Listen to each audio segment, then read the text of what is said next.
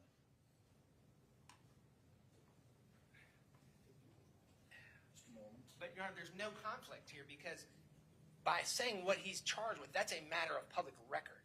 By talking about what the possible penalties are, in doing that, he in no way, that's not inculpatory. He says, I know I've been charged with this. I mean, it's like when he's arraigned and they ask him, do you know the nature of your charges and the possible penalties? He says, yes, that's not incriminating. So I would argue there's no conflict here between the Fifth and Sixth Amendment as it relates. The Fifth trumps Right. the Confrontation Clause. If there's a conflict. But if he's asked, what are you charged with and what are the penalties, I just don't see how he can take the Fifth to that. and you know, we're not getting into where at this point, as we discussed in chambers, at this point we're not getting into where this sexual exploitation of a minor came from. We're not going to be talking about it coming off of his phone or who the victim is or anything like that. Just that he has those pending charges. And as far as the jury knows, these could have been pending from 10 years earlier. There'd be no connection at this point between him and Parcell. It goes to bias. So there's no reason for him to. But there's no question, it's my understanding, and y'all correct me on this if I'm wrong. Okay, 9/11 will corroborate that he was the one there, correct? The 9/11 call. If they, I don't know if they plan to play that or not, but. Yes, we do. Okay, so to that point, I mean, attacking him on bias when he's telling something that's clearly a fact that even y'all would probably agree to. And then I guess the other things that they plan on getting in with him. Judge, there are multiple things. They're going into these mailings that were sent, having to do the harassment charge. They've already called Bradley Post a victim. So if he's a victim of these mailings, then this gets into implications of our client. So and once again, there's no distinction in any of the cases about what the witness is testifying about, like how damaging it is to our client. It's just the fact that he is testifying. And he's pending charges. All right, anything else, Mr. Porter? Not this time, Your Honor. This is going to end. Okay.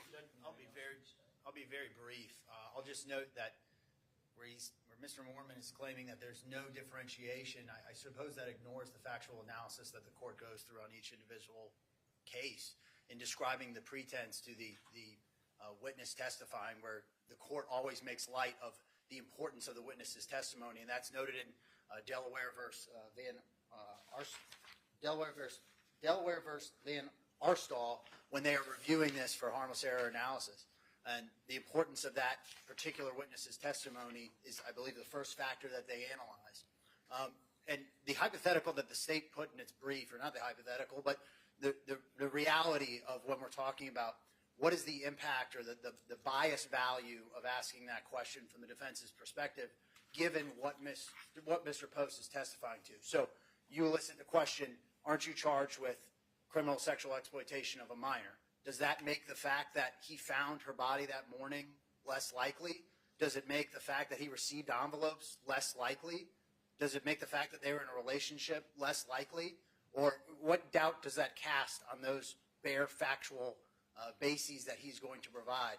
And that is the distinction when the courts are analyzing this as to the importance of the witness's testimony to the state's case. He is not sitting there saying Zachary Hughes sent those envelopes. Zachary Hughes committed this murder. Then, of course, where you would get into that same line of cross-examination, of course that would project bias on the weight of his accusation towards the defendant, but we don't have that here. So that distinction is critical for the court to take note of, and that's why it is within the trial court's discretion to tailor the scope of cross-examination on a case-by-case basis, depending on what that witness is going to testify to.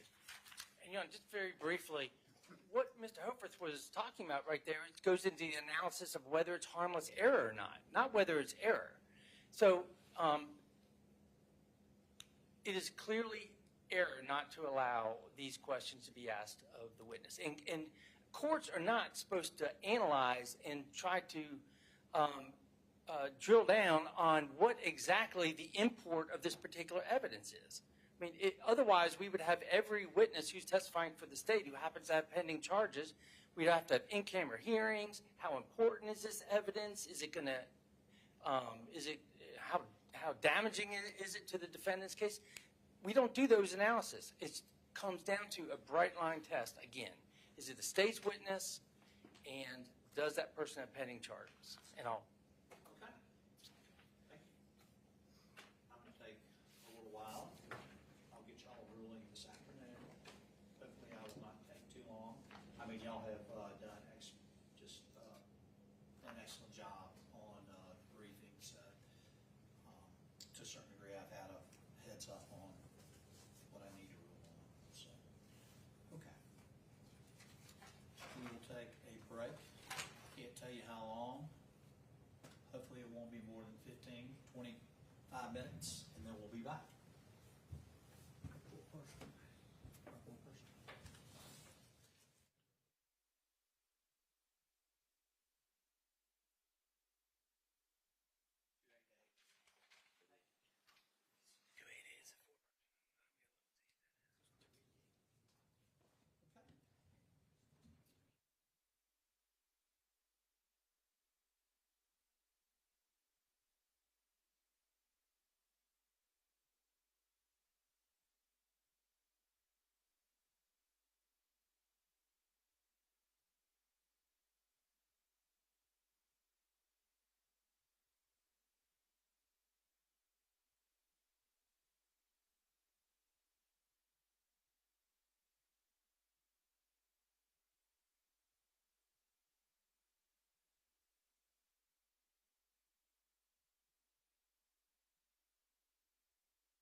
friendly.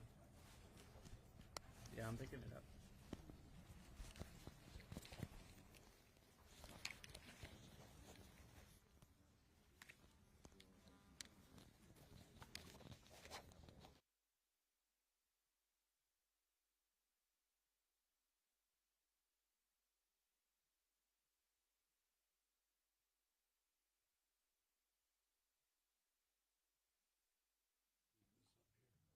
We're having trouble hearing the judge.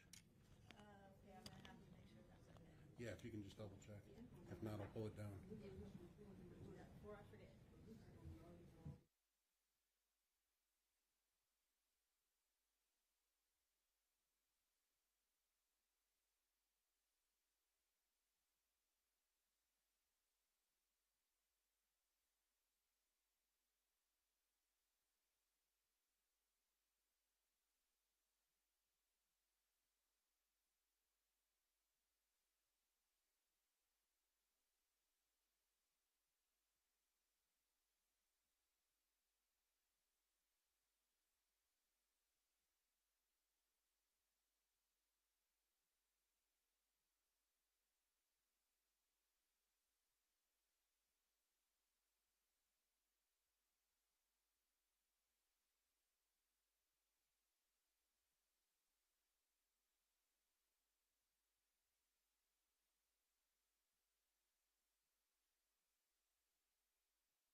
Hello, check 1, 2.